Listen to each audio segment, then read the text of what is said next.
जनाब अबू सईद खुदरी रज़ी अल्लाह ताला अन्हु खुद इस हदीस को रिवायत करते हैं।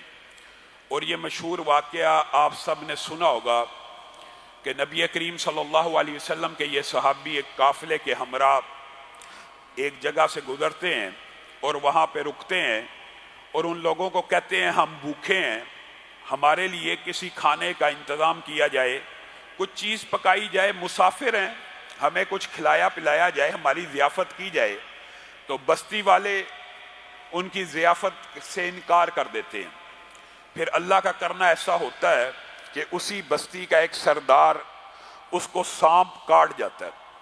जब सांप काट जाता है तो उसकी बस्ती के कबीले के साथी इर्द गिर्द मुआलिज ढूंढते हैं और कहते हैं एक काफिला मुसाफिरों का आके रुका हुआ है, उनसे भी पता कर लीजिए, हो सकता है उनके पास भी कोई इलाज मुआलजा सांप के काटे का कोई हिकमत की बात होगी, कोई दम करने वाला हो, कोई ऐसा इलाज शायद उनके पास से भी मिल जाए।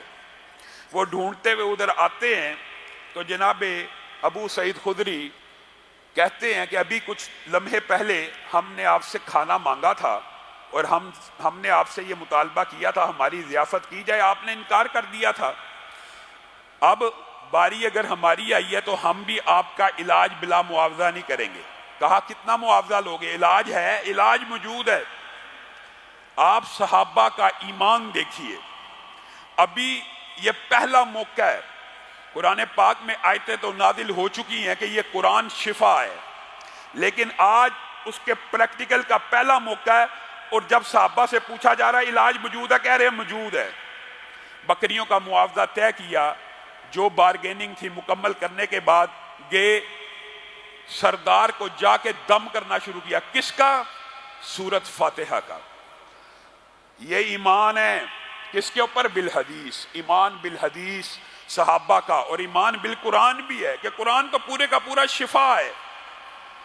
जनाबे अबू सईद खुदरी और उनके काफिले वालों ने उस सरदार को सूरत फातिहा का दम करना शुरू किया।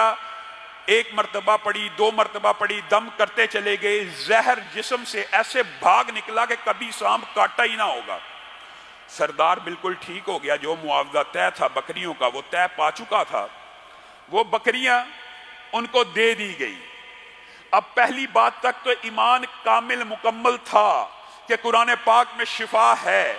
सूरत फातिहा को पढ़ के फूंका कि इब्तिदा जिस सूरत से हो रही है, अगर उसी में शिफा नहीं तो बाकी कुरान में आगे चल के किन आयात में होगी, यही पढ़ के फूंकते हैं। लेकिन जब बकरियां मिल गईं तो साहबा ने कहा इनको आपस में तकसीम कर लीजिए।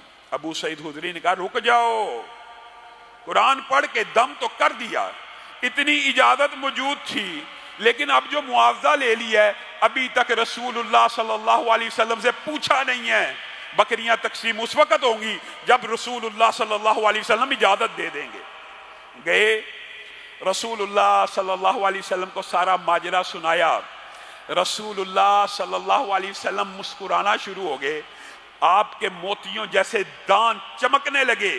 कहने लगे अबू सईद तुझे किसने कहा था ये सूरत सूरत शिफा है, सूरत रुकिया है। मिसाल ये है कि तुझे किसने कहा था इस सूरत को पढ़ के दम किया जा सकता है। मुराद ये थी कि इस चीज की इतला तो मैं मोहम्मद सल्लल्लाहु अलैहि वसल्लम ने ही तुझे दी है।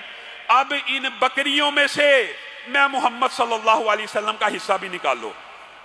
एक दिल लगी, एक साहबा से प्यार का अंदाज है, वरना रसूलुल्लाह सल्लल्लाहु अलैहि वसल्लम ने ली नहीं। लेकिन यहां से ये बात साबित हो गई। कुछ लोग एतराज करते हैं और एतराज किसी हद तक दुरुस्त भी होता है, किसी हद तक एतराज दुरुस्त भी होता है, लेकिन एक एतराज है जिसकी हद दुरुस्तगी तक नहीं पहुंची, जो सरासर गलत है। वो ये है जो मुआशरे में मशहूर कर दिया गया है कि एक कारी है, कुरान है, उसने बच्चों को हिफज कराना, मुआवजा ना ले। क्यों ना ले?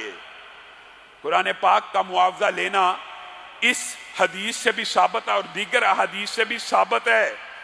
ठीक है, जो बात दुरुस्तगी की हद तक दुरुस्त है वो ये है कि दीन को कमाई का जरिया नहीं बनाना चाहिए, यहां तक बात दुरुस्त है।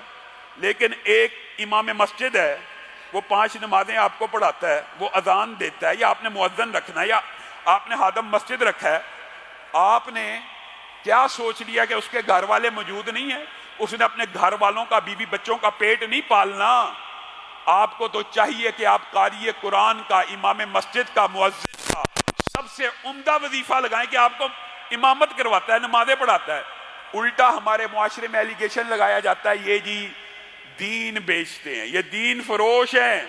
یہ باتیں سراسر جہالت کے اوپر مبنی ہیں۔ ہاں جو بات درست ہے وہ یہاں تک درست ہے کہ کسی بندے کو اس معاملے میں بھی حد سے زیادہ تجاوز نہیں کرنا چاہیے، اور دین کو بیچ کر اور سود کی حلت کے فتوے دے کر کے مسجد کی انتظامیہ کے 5 ڈونر ہیں وہ سارے سود کھاتے ہیں۔